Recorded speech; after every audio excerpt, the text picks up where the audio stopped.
So in this vlog, I'm going to go back to the witchcraft thing. I'm going to try to cover it as well as I possibly can because the thing about witchcraft is it's a complete unknown to a lot of us. So since we don't really understand it, it's hard to say whether it could be responsible for something. Like I don't know anything about it.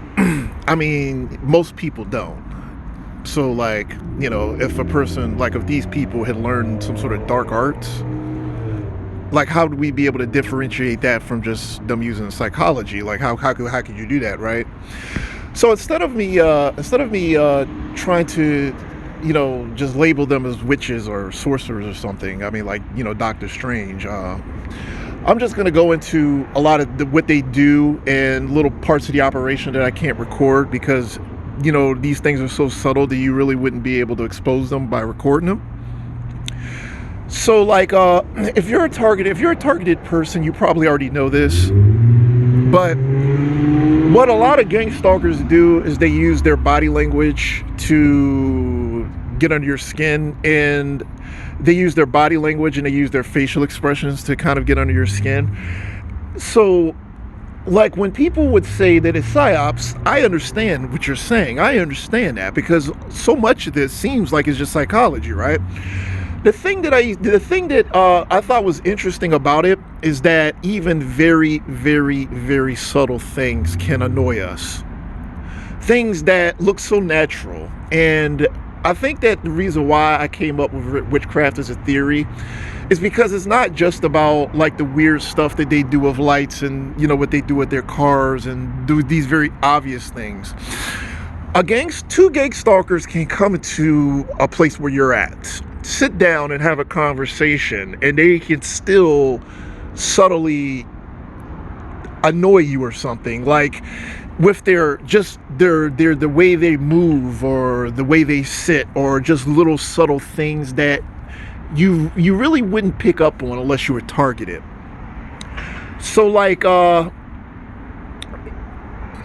it's kind of just it's really so like when people would say they're messing with your head, I agree they're messing with your head. I agree that they blink their lights because they want to do that. So I could agree on that. But like you can get a gang stalker. A gang stalker can walk right by me and the average person would not even notice this person. But I will notice him, and not only will I notice him, but I will pick up on little things that about him that would just trigger me. So it's like it's the things that aren't even really a big deal that no one else would really even notice that we seem to notice, that seems to transmit or make us feel negative. Like there's a negativity in it. There's a negativity in every single thing gang stalkers do. There's a negativity in them eating. There's a negativity in everything about them. Like everything about them, there's a negativity in it. So they don't have to necessarily blink their lights at us. A gang stalker right now could just walk right by me and not even look at me and transmit negativity. So I don't know how much of that would be psychology or how much of that would be he's actually doing something on a spiritual level, like transmitting, like with the new age people would call energy or something, like some sort of evil is being transmitted. Like, so it's like everything they do is just negative. If that makes sense. And it doesn't even have to be grandiose. Like with this, like they got, they do this stuff. Look, literally this, even if they did this, like there'd be 6 of them and they all just come at you. They don't have to do this. They don't have to do this. Like they can literally just walk by me and transmit some sort of negativity. And it'll be something about the way they move, something about the way they talk. Like when they talk to you, they can actually talk to you or say things in a negative way. Like their voice will be negative.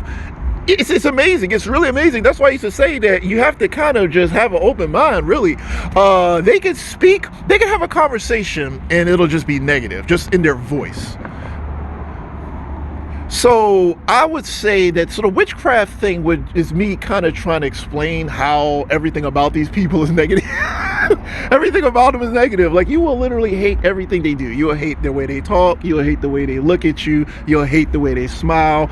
You will hate the way they sit down. Every single thing about the people is negative. And I would just think, how could this person just be 100% negative? I mean, 100% negative. Like, there's literally everything about it. I hate everything about this person. Everything. Even the way this person eats, I hate. Like, everything. And I used to just wonder, like, is there more to it? Like, is this guy doing something, or is he, is there some sort of just evil with him that I'm just picking up on? So witchcraft, the idea for witchcraft comes from the fact that we don't know how witchcraft works, and that they seem to just have a lot of different ways of just getting under the average targeted person's skin. And a lot of these ways are subtle. It's not just them, like what you just saw with them riding by and all this stuff with the lights. It'll be little things too, or following you around and stuff. But it'll be little things like how they talk and all sorts of weird things. There's a lot of weird things about this. So I can't record this stuff because it seems too normal to normal people. So if I recorded it, people wouldn't even notice it. So just to clarify, that's what I was getting into with the witchcraft stuff. That's where I was going with it. But of course, we don't know anything about witchcraft, and I'm not a psychologist. I don't have a PhD in psychology or anything like that. So I can't say 100% what it is. I'm just, presenting a theory that I think makes sense considering how bizarre all of this is. Okay, and you can take it with a grain of salt if you want to do that. You can embrace it, whatever you want to do. Just put it out there because, like I said, information is helpful, and just giving you my 2 cents on it. Also, the fact that I use spirituality that came from, believe came from God, to completely cancel the operation out seems to suggest it is more to psychology, because how could one day you're being terrorized, and next day you're healed, like within a snap of the fingers, all because you have a God, or I don't know, a prayer or something. How did that work out? I don't know that. So you have to also explain that too. Like, there's a lot of things that have to be explained. So if you're on my channel, you have to have an open mind. I mean, this is a spiritual channel. I made this channel because I wanted to help people, but I think there's a major spiritual element to all this. But you got to remember that God is love. God is love. So if these people are being on the opposite of that, then it's just the fact that they're ugly would automatically make them satanic, just because of their motivations or their behavior. Because God is love, so Satan would be the opposite of that. So you know what I mean? So he would be the opposite of that. So it's super complicated. I don't want to get into that, but you just have to just believe that if they're acting this way, if they're doing this stuff, that the motivating factor would be spiritual, even if they were using psychology. And I talked about that in the other video. So with that said, let me go ahead and close.